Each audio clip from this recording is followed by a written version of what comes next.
Et nous poursuivons nos travaux de ce jour par une audition commune sur les enjeux juridiques nationaux et internationaux du débat sur la fin de vie. Après avoir entendu les philosophes la semaine passée, après un déplacement en Belgique et en Suisse, et après les propos du président de la République lundi faisant suite à la Convention citoyenne, nous poursuivons ce travail. J'indique que cette audition fait l'objet d'une captation vidéo retransmise en direct sur le site du Sénat, qui sera ensuite disponible en vidéo à la demande. Donc cette mission, je l'ai déjà dit, s'inscrit dans le cadre des travaux que nous menons sur la question de la fin de vie menée par nos rapporteurs Christine Bonfanti Dossa, que je prie d'excuser, mais elle avait un problème de train et donc elle a dû partir plus tôt, beaucoup de trains ayant été annulés, Corinne Imbert et Michel Meunier, ou en plénière, comme ce fut le cas la semaine passée. Nous avons donc le plaisir d'accueillir Madame Bénédicte Boyer-Pévière, maître de conférences en droit privé à l'Université Paris 8, Vincennes-Saint-Denis. Madame Valérie Depas, maître de conférences en droit privé à l'Université Paris 13, Sorbonne Paris Nord, et Monsieur Julien Jeannet, professeur de droit public à l'Université de Strasbourg.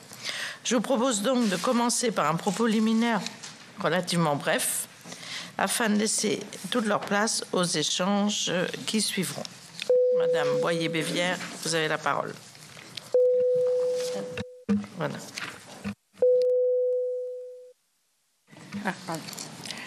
Merci beaucoup, Madame la Présidente. Mesdames, Messieurs, donc en fait, toute la question est de savoir si aujourd'hui la fin de vie est dans une situation satisfaisante, notamment du point de vue législatif. Alors, tout d'abord, je crois que c'est très très important de dire que la fin de vie à l'hôpital ou encore à domicile est insuffisante. Donc au niveau matériel, au niveau humain et au niveau de l'organisation des hôpitaux. Alors pour vous faire une idée, en 2019, 26 départements ne disposaient pas d'unités de soins palliatifs et d'au moins un lit pour 100 000 habitants. Donc, il convient avant tout de prendre en considération cette situation, puisque à quoi bon faire de multiples lois successives si, initialement, dans la pratique, l'hôpital, la santé de fin de vie, les soins palliatifs ne marchent pas et ne mettent pas en application la loi déjà existante. Convient-il de changer la loi? C'est une question. Alors je dirais que personnellement, je n'ai pas à prendre part à une telle question, mais par contre, au regard du droit et au regard de l'éthique, c'est une question qui est vraiment fondamentale. Nous avons l'article L 1110-5, alinéa 2 du Code de santé publique, qui dit que toute personne a le droit d'avoir une fin digne, accompagné du meilleur apaisement possible de la souffrance. Donc vous êtes d'accord, on ne peut pas laisser les personnes souffrir dans des conditions abominables lorsqu'elles sont en fin de vie. Alors, si on légifère, pourquoi? Eh bien parce qu'il y a des limites dans la loi. Donc jusqu'à présent, on a prévu la sédation profonde et continue pour les personnes qui étaient en soins palliatifs et dont la vie est abrégée à court terme. Donc vous voyez, le législateur a choisi le court terme. Or, le Comité consultatif national d'éthique, dans son avis 139, montre du doigt le fait que vous avez des personnes qui sont en soins palliatifs, qui sont à moyen terme ou à long terme dans des situations extrêmement difficiles, à des situations de grosse souffrance. Donc on ne peut pas les laisser dans de telles situations. Première question fondamentale, est-ce qu'il conviendrait d'envisager la sédation profonde? On n'en parle pas beaucoup de cette sédation profonde. Vous voyez, on parle beaucoup de l'euthanasie, du suicide assisté. Et aujourd'hui, la loi prévoit la sédation profonde, mais à court terme. Donc la sédation à moyen terme pourrait, pourquoi pas, être une situation intermédiaire. Donc on pourrait reprendre des situations, des règles analogues. Mais le problème dans une telle hypothèse, c'est qu'on n'a pas assez de recherche sur la souffrance que peuvent ressentir les personnes lorsqu'elles sont endormies. Donc c'est une question difficile, mais je pense qu'il est important quand même de l'évoquer. Autre question, convient-il d'envisager le suicide assisté, c'est-à-dire l'aide à mourir par une prescription médicale de produits létals, ou encore l'euthanasie? Donc là, c'est le médecin qui va aussi prescrire le produit létal et qui va réaliser l'acte.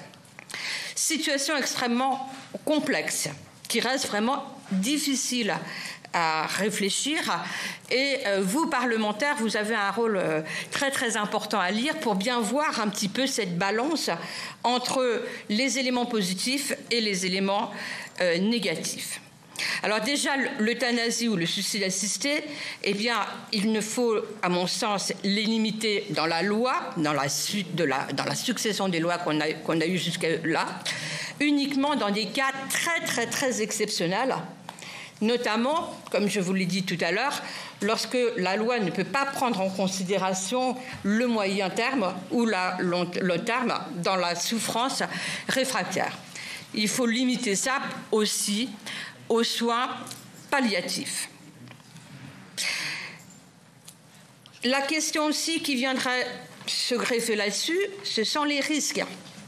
Si on fait de l'euthanasie, si on autorise l'euthanasie ou encore si on autorise le suicide assisté, comment va-t-on pouvoir évaluer l'autonomie de la volonté? C'est très très important de bien prendre des mesures dans ce sens. Il ne faut pas faire n'importe quoi. Donc, ce sera d'autant plus important que les personnes sont atteintes de grandes fragilités, de grandes souffrances. Donc, l'autonomie de la volonté va poser des difficultés pour les apprécier.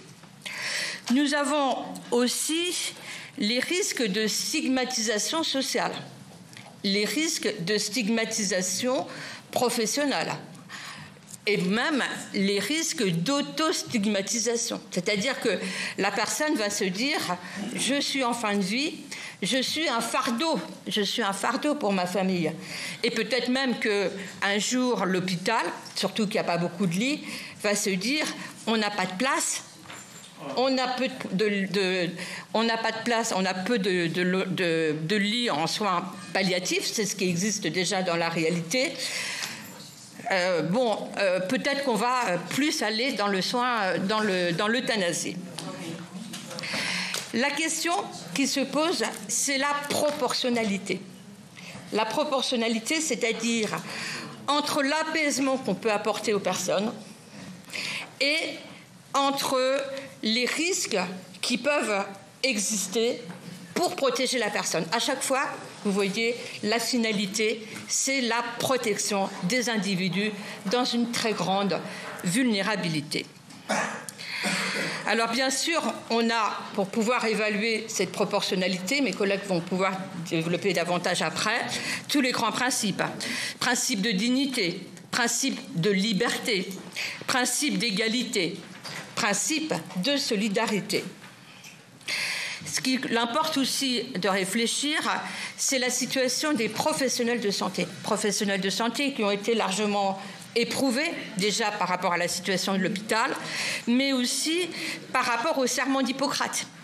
Ils ont toujours été habitués à soigner la personne. Donc pour eux, c'est difficile de pouvoir donner la mort par rapport à l'euthanasie ou encore par rapport au suicide assisté. Donc je crois qu'il faut aller dans le sens de la clause de conscience, qui est aussi un moyen de leur laisser la liberté de choisir ou pas. Alors, après, il y a une garantie. C'est que s'il y a une clause de conscience, c'est de renvoyer la personne vers un autre professionnel de santé.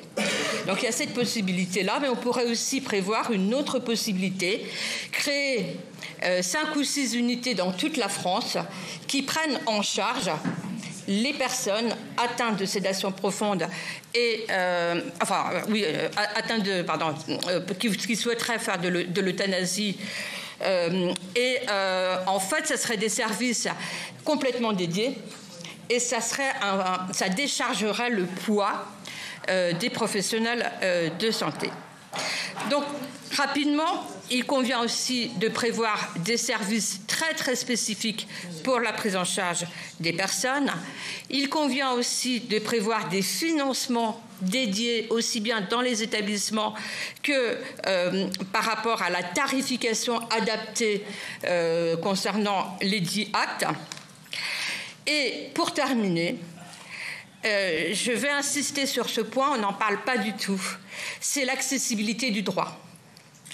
Aujourd'hui, vous avez une partie des dispositions légales qui sont concentrées dans la partie législative du Code de la santé publique et vous avez beaucoup de dispositions qui sont dans le Code, toujours dans le Code de la santé publique, mais dans le Code de déontologie médicale. Le Code de déontologie médicale, c'est un outil pour les médecins. Mais les personnes de la société ne vont pas forcément lire le Code de déontologie médicale. Alors qu'il y a vraiment beaucoup de dispositions qui sont dans ce Code de déontologie médicale et qu'on ne retrouve pas dans la partie réglementaire. Donc je crois qu'il serait important à la fois de restructurer le droit de la fin de vie, c'est-à-dire mettre tout dans une partie spécifique du Code de la santé publique pour que les gens puissent ouvrir le Code et voir tout ce qui existe, et rapatrier certaines dispositions qui sont dans le Code de déontologie médicale dans la partie réglementaire pour que ça soit accessible à tous. Et bien sûr, dans le Code de déontologie médicale, les médecins prévoient toujours leurs propres dispositions pour prendre en charge la fin de vie. Voilà, je vous remercie. Merci. Madame, à vous de part. Merci, Madame la Présidente. Mesdames les sénatrices, Messieurs les sénateurs, je voudrais liminairement vous dire que je vais me permettre de parler du ressenti des médecins parce que je travaille de façon assez étroite avec eux. Voilà, je pense qu'un juriste seul dans ces questions est impuissant, qu'il faut de l'humilité quand on fait du droit face aux professionnels. Donc c'est pour ça que je me permettrai de parler de leur ressenti. Alors parmi les questions qui se posent, pour entrer dans le vif du sujet, bien, il faut distinguer la situation de la personne dont le pronostic vital est engagé à court terme, à très court terme, et celle dont le pronostic vital est engagé par la maladie, mais à plus long terme. Le droit actuel répond aux situations d'extrême fin de vie en autorisant la sédation profonde et continue, ce type de sédation qui est un des apports majeurs de la loi de 2016. Dans la loi de 2016, ce type de sédation a été conçu, je crois qu'il faut bien l'avoir en tête, comme une mesure de soulagement, de lutte contre la souffrance, pas un moyen de mettre fin à la vie. Et en ce sens, cette sédation ne contrevient pas au serment d'Hippocrate, ce qui l'a rendu beaucoup plus facile, plus aisé à accepter pour les médecins. Et pourtant, les médecins apparaissent réticents. Certains médecins, dans certains cas, mais assez fréquents, apparaissent réticents face à cette sédation parce qu'ils s'interrogent. Et ils s'interrogent à plusieurs titres. Que vit et éprouve le patient? Certes, il est endormi, mais que vit, qu'éprouve-t-il? À quel niveau d'inconscience est-il rendu? Et aussi et surtout parce que ces médecins se préoccupent d'éthique, quel sens donner à ce temps de sommeil artificiel du point de vue du patient. Et aussi parce que la question est à mon avis secondaire mais importante, que vit la famille qui parfois voit le corps donner des marques de souffrance. Or, ce temps est très variable. Lorsque ce type de sédation est appliqué à un patient pour lequel un prélèvement d'organes de type Maastricht 3, c'est-à-dire sur cœur arrêté, est envisagé, eh bien, les médecins arrêtent le respirateur et le délai qui sépare l'arrêt des suppléances vitales du constat de décès par arrêt cardiaque est d'environ 15 minutes. Monsieur Vincent Lambert, patient neurocérébral, est resté sédaté 9 jours avant de décéder. 9 jours qui ont été, puisque l'affaire a été malheureusement médiatisée, on sait que ces journées ont été très difficiles à vivre pour les proches. Alors, on voit ici à quel temps le point de la sédation peut varier. Or, raccourcir le temps de la sédation lorsqu'elle se prolonge implique évidemment d'injecter au patient des doses létales, ce que savent faire les médecins. Mais alors, il ne s'agit plus d'une sédation, comme elle est entendue par la loi, puisque le dosage aura pour but d'abréger la vie. Alors, je suis bien consciente de poser le problème sans y apporter de solution. Mais bon, nous comptons sur vous. Au-delà de ces questions, la sédation profonde et continue ne peut répondre aux situations dans lesquelles le pronostic vital n'est pas engagé à court terme, parce qu'alors, d'abord, elle serait longue, les signes de souffrance seraient apparents, le temps de l'inconnu s'éterniserait et la personne ne décéderait pas des causes de sa maladie, elle décéderait d'infections multiples. Aussi faut-il aborder la question, aussi difficile soit-elle, d'une assistance au suicide, voire d'une euthanasie.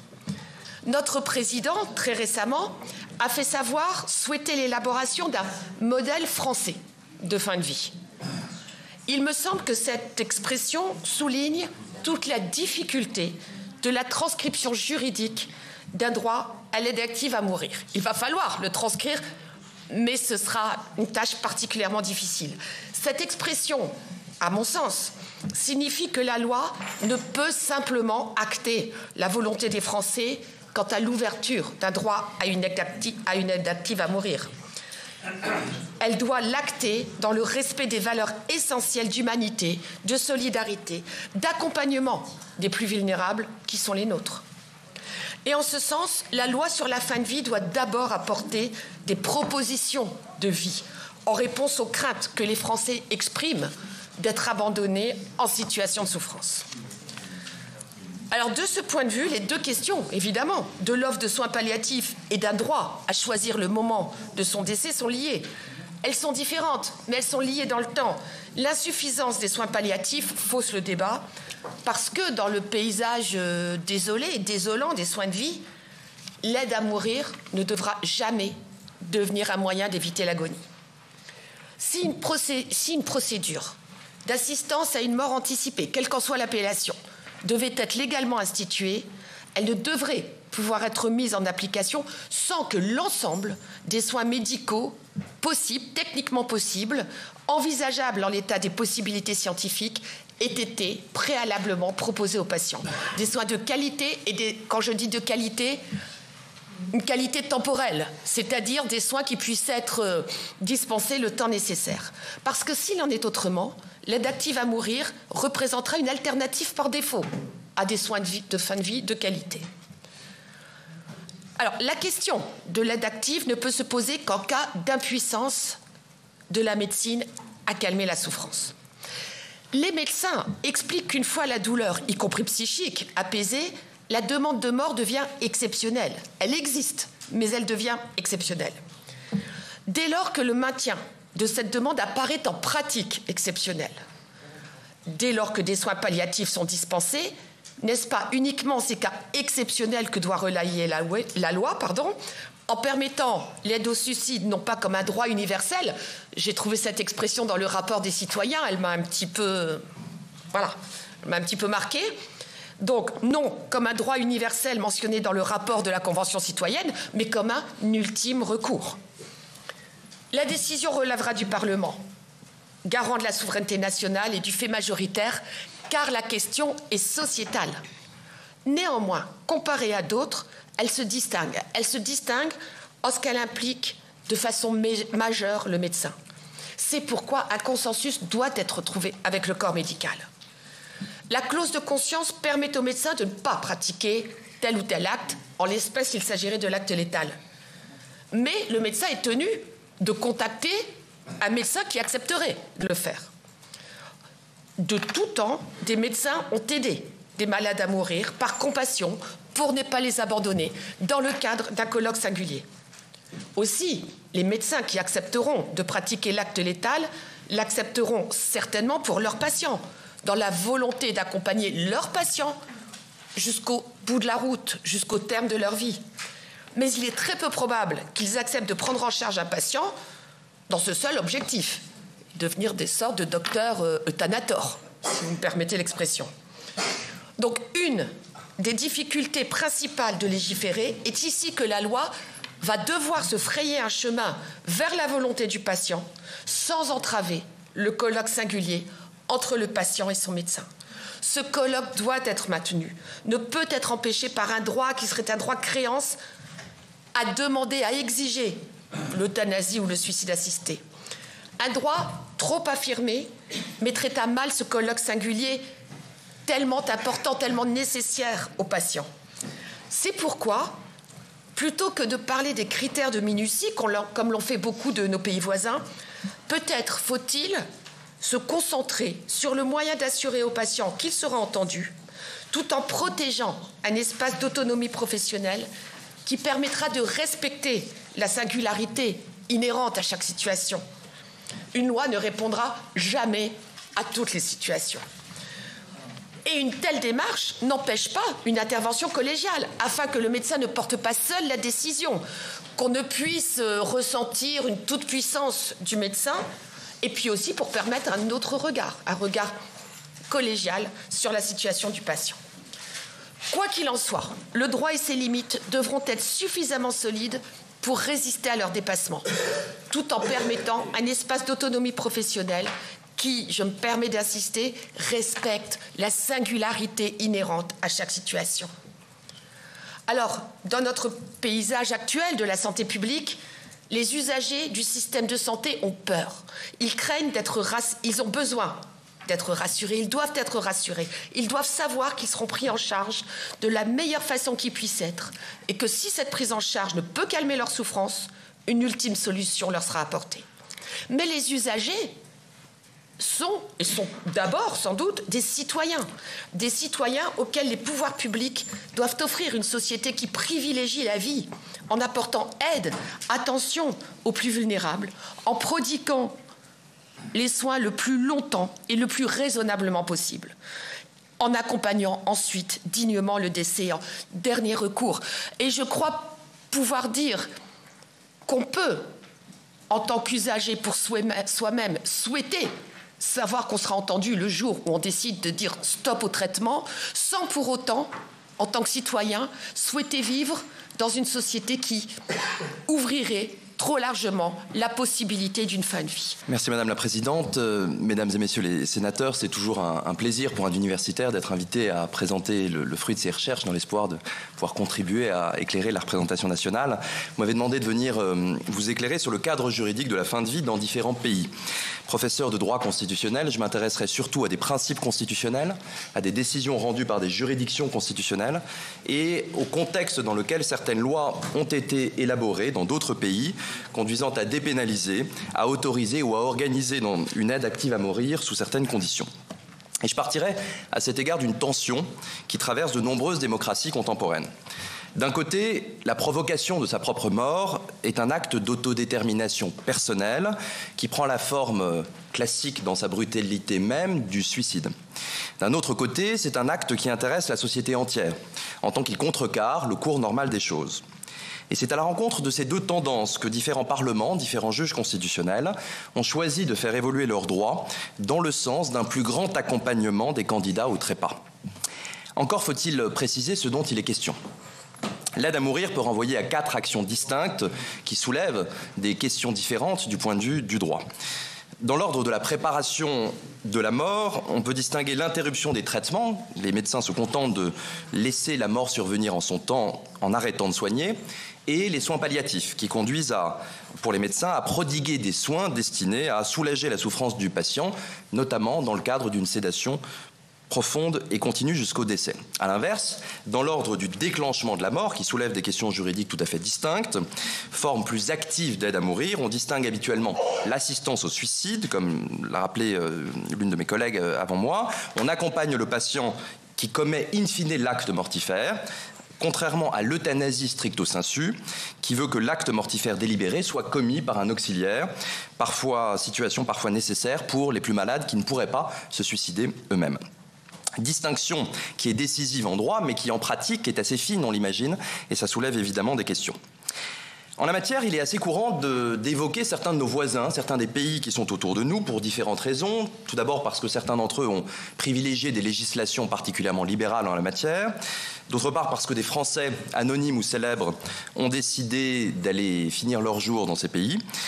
Et enfin parce que ces pays sont parfois invoqués, mis en avant comme une forme d'épouvantail argumentatif, en les présentant non sans caricature comme des lieux où l'on pourrait orchestrer sa mort en cas de simple spleen passager et où on pourrait accéder à des produits létaux de façon tout à fait facile. Je passerai rapidement la Suisse évidemment qui dès 1941 a prévu que l'assistance au suicide dont le mobile est altruiste n'était plus réprimée.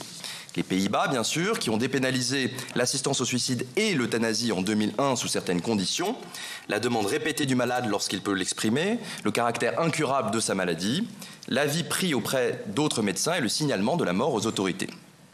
Quant à la Belgique, où je comprends que certains membres de cette commission se sont rendus récemment, elle a dépénalisé l'euthanasie active en 2002 sous certaines conditions, majorité du patient, ce qui a été étendu en 2014 aux mineurs dans des circonstances qui soulèvent des questions, formulation de demandes volontaires réfléchies et répétées, situation médicale sans issue, et patient qui fait état d'une souffrance psychique ou psychologique constante. Quant aux autres États, le Luxembourg en 2009 pour l'assistance au suicide et l'euthanasie, l'Espagne en 1995 pour l'assistance au suicide et en 2021 pour l'euthanasie, et plus loin de nous, la Nouvelle-Zélande, situation intéressante car le choix a été fait de recourir au référendum pour légaliser l'euthanasie en 2020. Ce sont des situations que l'on invoque aussi régulièrement. Alors, quel est le rôle joué plus particulièrement par les juges constitutionnels, puisque c'est la question qui m'a été posée, dans l'évolution de ces législations sur la fin de vie ? Première remarque, les juges, de manière générale, s'attachent, on peut penser que c'est le cas des individus qui composent ces juridictions, c'est en tout cas un argument qui est volontiers mis en avant, à se montrer en retrait, à laisser les parlements être les forums pertinents pour trancher ces questions épineuses. Deuxième observation, il arrive néanmoins que les juges soient plus actifs, comme nous le verrons, qu'ils conduisent à provoquer en quelque sorte des législations dans des conditions qui soulèvent un certain nombre de questions. Autre observation, les juges sont souvent sollicités, les juges constitutionnels en particulier. En effet, dans certains pays, on peut noter qu'il est parfois plus facile pour les personnes qui défendent la mise en place d'une aide active à mourir d'accéder au prétoire du juge constitutionnel que de pousser les parlementaires à se saisir eux-mêmes de la question. Ainsi s'explique le nombre important de décisions rendues à ce sujet par différentes juridictions constitutionnelles, mais aussi par des organes supranationaux de protection des droits de l'homme, à l'instar de la Cour européenne des droits de l'homme dont on vient de parler, et notamment cette décision Mortier contre Belgique, dont, chers collègues, vous venez de parler, qui est particulièrement importante dans la mesure où la Cour européenne des droits de l'homme, dans ce cadre-là, a affirmé qu'une loi autorisant l'euthanasie ne méconnaissait pas de ce simple fait le droit à la vie garanti par l'article 2 de la Convention, tout en refusant l'existence d'un droit à mourir et en laissant, comme vous l'avez dit, aux États une large marge d'appréciation. Alors les relations entre les juges constitutionnels et les parlements, quand on rentre un peu plus dans le détail, sont assez diverses et il est possible de les ramener à 4 grandes configurations. Première configuration, le cas dans lequel une réforme parlementaire est consolidée par une juridiction constitutionnelle. Le cas d'école, en l'occurrence, est le cas belge. Le Parlement, en 2002, comme je l'ai dit, a autorisé l'euthanasie, l'a ouvert aux mineurs en 2014. Et le 29 octobre 2015, la Cour constitutionnelle a inféré du droit au respect de la vie privée le droit de décider de mettre fin à sa vie pour éviter une fin de vie indigne et pénible. Deuxième cas de figure, le cas dans lequel une réforme parlementaire est neutralisée par une juridiction constitutionnelle. Et là, c'est le cas qui nous est donné par le Portugal, où, en 2021, le Parlement a dépénalisé à la fois l'assistance au suicide et l'euthanasie, sous condition, dans un cadre médical, avant que le président de la République, opposé à la réforme, conservateur, s'y oppose en saisissant le tribunal constitutionnel qui a déclaré la loi inconstitutionnelle au nom du fait que cette loi comportait des catégories juridiques trop vagues, notamment en ce qui concernait la question des souffrances. Le Parlement a adopté une nouvelle loi qui a subi un veto présidentiel en novembre 2021 et une nouvelle loi est encore en discussion. On a donc un jeu d'aller-retour, de ping-pong entre le Parlement d'un côté, le tribunal constitutionnel et le président de l'autre, qui n'est pas terminé. Troisième configuration, la configuration dans laquelle il y a une incitation juridictionnelle qui conduit à une réforme parlementaire. Sur ce point, trois situations distinctes méritent d'être distinguées. Tout d'abord, la manière forte qui nous est montré par le tribunal constitutionnel fédéral allemand qui, le 26 février 2020, alors qu'il n'existait pas de loi autorisant l'aide active à mourir, a censuré une loi qui prohibait l'assistance au suicide dans un cadre professionnel en tirant du principe de dignité de la personne humaine, écrit dans la Constitution, dont il avait déjà inféré un droit au libre épanouissement de sa personnalité, un droit de choisir sa mort, et c'est ça la nouveauté de la décision, qui n'est pas limité aux maladies graves ou incurables. Et donc là, on a un tribunal constitutionnel qui consacre un principe constitutionnel de droit de choisir sa mort et qui conduit le législateur à essayer de suivre ce principe, éventuellement en adoptant, mais ils sont en train de travailler sur ce point, une loi en la matière. De manière plus détournée, il arrive que des juges constitutionnels se fondent sur des réserves d'interprétation pour pousser le Parlement à légiférer. Alors qu'est-ce qu'on appelle une réserve d'interprétation pour mémoire dans le cadre en tout cas du Conseil constitutionnel français? C'est le cas dans lequel une juridiction constitutionnelle déclare une loi conforme à la Constitution en précisant que cette déclaration de constitutionnalité est sous réserve du fait que tel ou tel article est interprété de telle ou telle manière. On est donc dans un cas où le juge constitutionnel, qui d'habitude, pour reprendre une distinction du doyen Vedel, n'utilise que la gomme, peut marginalement utiliser le crayon en affirmant le fait que la loi doit être légèrement réécrite dans telle ou telle direction. En l'occurrence, c'est ce qui s'est passé en Colombie, où en 1997, la Cour constitutionnelle a créé une cause d'irresponsabilité pénale en matière d'euthanasie, tout en invitant le Parlement à légiférer sur la question. En 2000, le Parlement a réagi à l'inverse en prohibant de façon générale l'euthanasie. En 2015, le ministre de la Santé a, lui, adopté un acte qui légalisait en pratique l'euthanasie contre la loi. Et en 2021, la Cour a déclaré que la loi pénale prohibant l'euthanasie était conforme à la Constitution, sous réserve qu'en soit exclu l'acte réalisé avec le consentement du malade, quel que soit l'état d'avancement de la maladie. Et tout en invitant encore une fois le Parlement à légiférer pour mieux protéger le droit de mourir dans la dignité. Enfin, la manière encore plus douce d'agir consiste à moduler dans le temps les effets d'une décision. Qu'est-ce que ça veut dire? Des juridictions constitutionnelles ont la possibilité de dire « je déclare telle loi contraire à la Constitution, mais je repousse dans le temps les effets de ma décision, en particulier pour laisser au Parlement le soin de légiférer dans l'intervalle ». En l'occurrence, c'est le choix qui a été privilégié au Canada, où, en 2015, la Cour suprême a jugé que la prohibition pénale de l'aide à mourir méconnaissait le droit à la vie, à la liberté et à la sécurité des personnes tel qu'il est garanti par l'article 7 de la Charte canadienne des droits et libertés, en tant qu'elle prive de cette aide certaines catégories de malades. La Cour a repoussé d'1 an puis de 4 mois les effets de sa décision et, entre-temps, le Parlement a adopté une loi se conformant à la décision de la Cour. Enfin, la quatrième configuration que l'on observe est celle dans laquelle la réforme procède de la juridiction elle-même en raison d'une inertie prolongée du Parlement, alors même que du temps lui avait été laissé pour aller dans cette direction.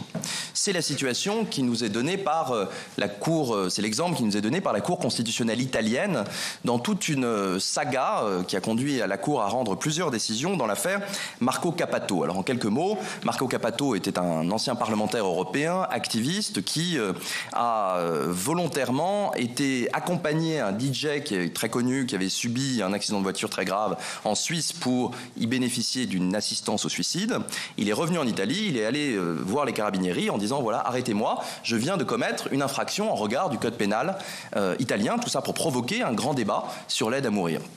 Et en l'occurrence, à l'occasion de son procès pénal, a été soulevée la question de la constitutionnalité de la loi pénale qui fondait les poursuites à son encontre. Et dans ce cadre-là, la Cour constitutionnelle en 2018 a rendu une première ordonnance, en principe provisoire, mais qui en réalité, on va le voir, fixait déjà un certain nombre de choses, pour dire que en gros, il fallait, dans le débat entre liberté de s'autodéterminer d'un côté et protection de la vie humaine de l'autre, reconnaître qu'il y avait des causes d'irresponsabilité pénale qui devaient être reconnues dans le creux de la loi pénale interdisant de manière générale le suicide assisté, ou plutôt l'assistance au suicide, lorsque la pathologie est incurable, que les souffrances sont intolérables, que le maintien en vie est artificiel et que la capacité de prendre des décisions libres et conscientes est néanmoins maintenue.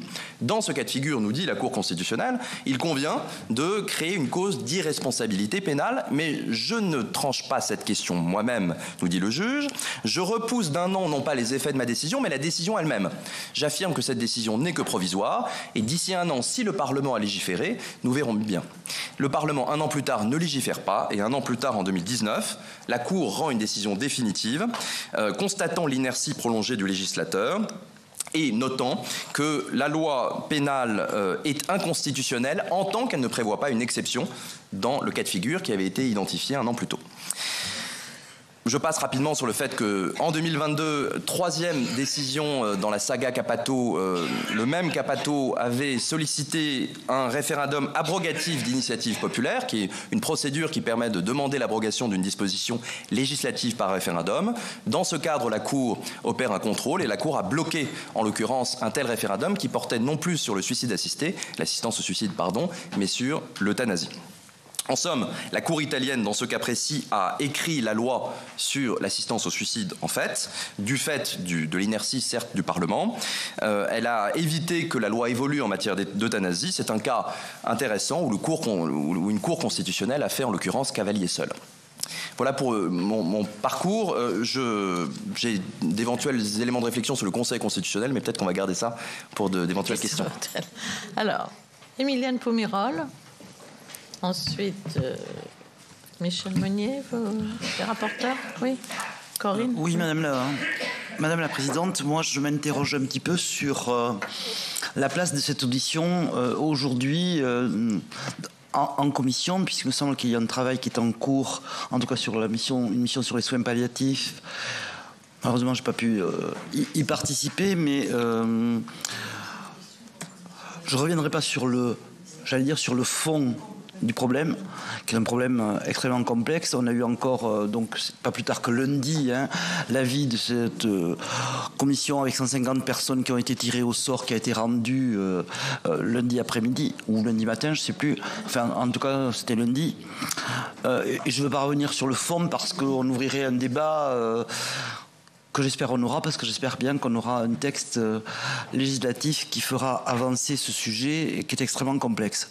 Moi, je voulais juste m'élever contre une phrase que vous avez dite, madame, et qui m'a vraiment fait sursauter, ça s'est entendu d'ailleurs, et que je trouve extrêmement choquante quand vous dites, parce qu'il manque de place à l'hôpital, on court un risque que les soignants décident, j'allais dire, de tuer des gens simplement pour libérer des places. C'est intolérable pour moi, et je pense que pour beaucoup d'autres ici, c'est vraiment une insulte à la profession médicale et aux professions de santé que je ne peux pas tolérer, donc je tenais à vous le dire. Alors, en fait, je n'ai absolument pas souhaité dire une telle chose. Je dis simplement que lorsque les lits sont limités en soins palliatifs, il y a quand même à répondre. Voilà, les gens sont dans leur lit. L'hôpital fonctionne à sa manière. Il va y avoir de nouvelles personnes qui vont arriver. Que faire? Et regardez ce qui s'est passé pendant la Covid. Pendant la Covid, il y a eu aussi des situations intolérables. Je trouve que ce sont des situations intolérables. Mais enfin... Et en fait, même si on ne peut pas les supporter, elles existent. Et je crois que c'est indispensable de prendre en considération ces situations pour que le législateur mais aussi pour que l'État intervienne pour mettre à disposition tous les moyens qu'il faut pour la fin de vie. Mais qu'on n'ait pas assez de place en soins palliatifs, on en est tous d'accord. Mais que vous puissiez dire qu'un médecin en conscience va choisir Monsieur X ou Madame Y, c'était pas du tout ce que c'était pas du tout. Vous venez de répéter. Je suis désolé, mais vous venez de le répéter. Mes propos sont qu'il faut gérer. Il faut gérer un service. Il faut gérer une unité. Et voilà. Donc il n'y a pas le choix en fait. Concernant la première remarque d'Emilienne Poumirol, je rappelle que la mission confiée à Christine Bonfanti, Corinne Imbert et Michel Meunier est la suite de leur mission qu'elles avaient faite sur les soins palliatifs, mais qu'elle est maintenant intitulée Mission sur la fin de vie. Je voulais rappeler que on assimile souvent les textes qui vont venir. Il y aura un texte, le président de la République l'a dit. Quel sera-t-il? Ça, on le verra. Pour l'instant. Souvent, on présente en disant la loi Leonetti-Claes est méconnue, il n'y a pas assez de directives anticipées, il n'y a pas assez de lits de soins palliatifs, même si on peut faire du palliatif à domicile. Et je pense qu'il faut vraiment aussi qu'on axe vers là. On présente un peu souvent la loi à venir comme la suite de la loi Leonetti-Claes. Pour moi, c'est totalement différent. La loi Leonetti-Claes, c'est une loi sur une sédation profonde et continue jusqu'au décès en cas de mort imminente à court terme, pour soulager les souffrances, parce que beaucoup de gens souhaitent certes mourir, ils souhaitent surtout le non-acharnement thérapeutique et pouvoir avoir une mort apaisée, et c'est souvent aussi le souhait de leur famille. Là, on passe sur un autre, si on légifère, on va passer sur, après, chacun a le droit d'avoir son avis et de savoir ce sur quoi on s'oriente, parce qu'il y a des différences entre les pays, mais je n'aime pas bien qu'on assimile, et je pense que Jean Leonetti ne l'aime pas beaucoup d'ailleurs, qu'on assimile un texte à venir sur la suite de sa loi. Non, c'est une loi différente. C'est comment on répond à une mort choisie par nos citoyens, comment on y répond, est-ce qu'on y répond oui ou non, est-ce qu'on y répond par une assistance au suicide, ou est-ce qu'on va jusqu'à, en effet, l'euthanasie telle qu'elle est pratiquée, où c'est vraiment entre le médecin et le patient que cela se joue. Mais je pense qu'il faut qu'on ait bien ça en tête, parce que sinon, on mélange un peu tout, et même si je comprends la maladresse qu'il y a eu, mais c'est vrai qu'il ne faudrait pas que, parce qu'il n'y a pas de soins palliatifs, non, c'est différent, c'est une mort choisie. Un citoyen peut exprimer un choix de mort ou de fin de vie, mais c'est un texte, à mes yeux, totalement différent sur lequel on devra discuter. Michel Meunier. Merci, Madame la Présidente, d'avoir remis ce contexte. Donc je suis une des co-rapporteurs avec Christine Bonfanti-Dossat et Corinne Imbert sur cette question. Et je trouve que cette audition de ce matin vient bien compléter, complexifier même les auditions nombreuses que nous menons depuis le début, si on veut bien prendre en compte le travail précédent autour des soins palliatifs. Et j'avoue que la semaine dernière, nous avions une table ronde de philosophes, et il y en a un qui a dit que cette loi ne pourrait pas être consensuelle. Ça, je le pense franchement. Il y aura des éléments de consensualité, on en connaît entre nous, même ici, dans cette commission des affaires sociales du Sénat, et puis il y en aura qui seront plus clivantes, et après ce sera aux politiques de prendre la responsabilité de le faire. Moi, je veux bien, parce que je vous ai entendu particulièrement, enfin en tout cas merci mesdames de nous avoir redonné aussi le sens de l'éthique dans le droit, et je suis très sensible avec ces valeurs à la fois de non-malfaisance, de bienveillance et de l'autonomie du patient, et c'est vraiment de ça dont il s'agit. Moi je voulais vous questionner, monsieur Julien Jeannet, parce que vous avez une spécificité qui est intéressante, et moi quand on est allé avec la présidente présidente et mes collègues en Belgique, j'ai été frappée sur une question qui n'est pas une question de sémantique, je pense, parce que les Belges, ils n'ont pas légalisé l'euthanasie, ils ont dépénalisé l'euthanasie. Et sur leur brochure, c'est bien inscrit « loi dépénalisant l'euthanasie ».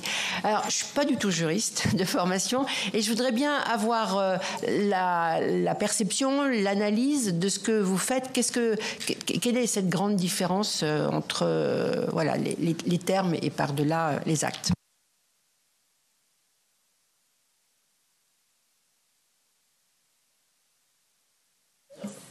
Oui, merci Madame la Présidente, merci Mesdames, merci Monsieur pour vos interventions. Juste en complément, dire à Emilienne qu'on a voulu associer l'ensemble des commissaires, de façon, on était toutes les trois d'accord pour ouvrir à l'ensemble des commissaires ces auditions, tout en complément des auditions évidemment que nous faisons en tant que rapporteurs. J'ai 3-4 questions, mais très courtes et avec peut-être des réponses très courtes aussi, parce que sinon on va encore y passer beaucoup de temps, ou sinon vous me répondrez, si vous voulez, peut-être par écrit, si vous voulez, dans la formulation plus longue. En tant que juriste, l'acte d'euthanasie est-il un soin? Quelle est votre définition de la mort naturelle, ou d'une mort naturelle? C'est pour ça que vous pouvez disserter certainement trop longuement, donc, mais juste comme ça, je fais part de mes questions. Mes questions sont courtes, les réponses sont certainement longues, mais donc voilà, en quelques mots, puis tout le monde aura accès au compte-rendu de la commission, donc et il y aura un rapport où tout ça sera mentionné si vous me faites des réponses écrites. Quelles conséquences juridiques que peuvent engendrer demain liberté de demander sa mort et dignité, et j'allais même rajouter égalité, puisque vous avez évoqué l'égalité. Et quel risque de pente glissante. Voilà, j'avais sûrement d'autres questions, mais je vais me tenir à ces 4 questions très courtes, vous le reconnaîtrez.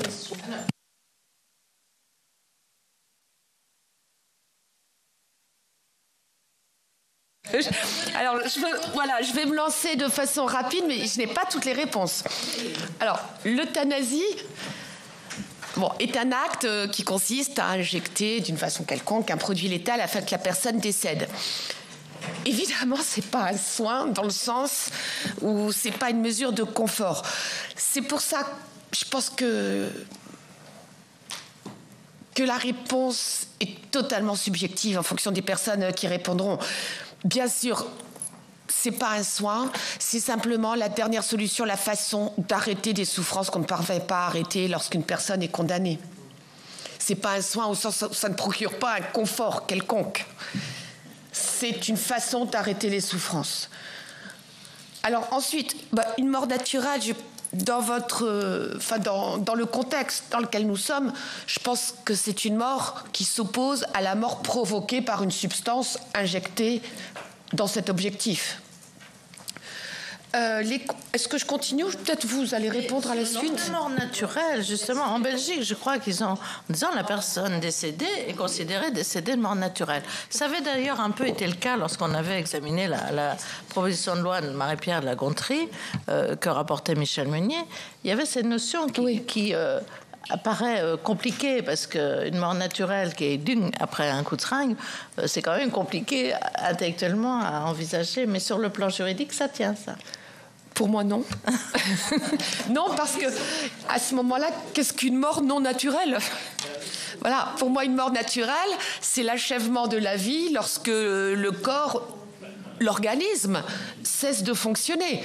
Lorsqu'on injecte un produit afin qu'il cesse de fonctionner... Voilà, maintenant, je pense que les philosophes répondraient peut-être mieux que nous, en tout cas que moi, sur la notion de nature. Mais non, pour moi, ce n'est pas une mort naturelle. En fait, on met le mort naturel, je pense, pour éviter des poursuites, pour que la personne qui a fait l'injection ne soit pas poursuivie. Mais vous allez peut-être... mais vous continuez sur vos réponses. Je continue. Alors, la troisième était les conséquences juridiques de la demande de mort vis-à-vis de la dignité, je crois. De la liberté de demander sa mort, de la notion de dignité, de la notion aussi d'égalité que... Alors, oui, concernant la dignité, je ne pense pas que l'idée soit de se lancer dans un débat sur la dignité. On va simplement dire que la dignité peut être définie de façon rapide comme notre égale appartenance à l'humanité. Et je crois que cette notion, alors dans un rapport que j'ai coordonné, que je vous ai communiqué d'ailleurs cet été, on a abandonné parmi les arguments qu'on recensait la dignité, tout simplement parce que là, la façon de voir le respect de la dignité selon qu'on permet l'acte létal ou non est totalement subjective. Voilà. Maintenant, il est certain il pourrait y avoir, mais j'ai pas d'inquiétude, ça n'arrivera pas, des cas dans lesquels la dignité ne soit pas respectée. Mais je pense que c'est pas notre débat. Bien sûr que la dignité sera respectée, simplement, chacun d'entre vous aura peut-être une notion différente du respect de cette dignité. Parce que tout le monde reste digne jusqu'à la fin de ses jours. C'est pour ça que j'aime pas beaucoup l'expression de mourir dans la dignité. Un être humain reste digne. Parce que la dignité est un attribut, tout simplement, de l'humanité. Simplement, toute la question est de respecter au mieux cette dignité. Et c'est là où je pense qu'il n'y a pas de réponse objective, en tout cas tranchée. Oui, c'était... Je sais pas. Quel risque de pente glissante? Alors, le risque de pente glissante et le risque... Alors, on appelle ça, oui... d'une façon juridique, parce que je prends exemple sur ce qui s'est passé, et notamment là où était Theo Boer, c'est en aux Pays-Bas. Voilà, je crois qu'on a tous été marqués par cet article de Theo Boer. Ce qui est certain, c'est que de toute façon, la loi ne répondra pas à toutes les demandes, à toutes les situations. C'est ce que vous disiez, le consensus total n'existe pas. Donc, certaines personnes se verront refuser l'éventuel droit tel qu'il sera défini, et ces personnes pourront défendre leur position, notamment vis-à-vis des juridictions, en invoquant une stigmatisation ou une inégalité des droits. Et c'est là où on risque, avec une logique juridique, d'étendre ce que vous aurez décidé, parce que certaines personnes qui ne feront pas partie du dispositif pourront faire valoir qu'il y a là une inégalité. Voilà. Merci. Monsieur Jeannet, ensuite, si vous voulez compléter. Merci Madame la Présidente. Alors tout d'abord sur la distinction entre dépénalisation ou légalisation. Alors là c'est une distinction générale en droit. Quand vous dépénalisez, vous faites en sorte qu'un comportement qui était incriminable, qui était susceptible de justifier le fait que la personne qui effectuait ce comportement pouvait être attraite devant un juge pénal, devient libre au sens d'un principe général de liberté en droit pénal qui fait qu'on ne peut punir qu'à raison de ce qui a été explicitement interdit.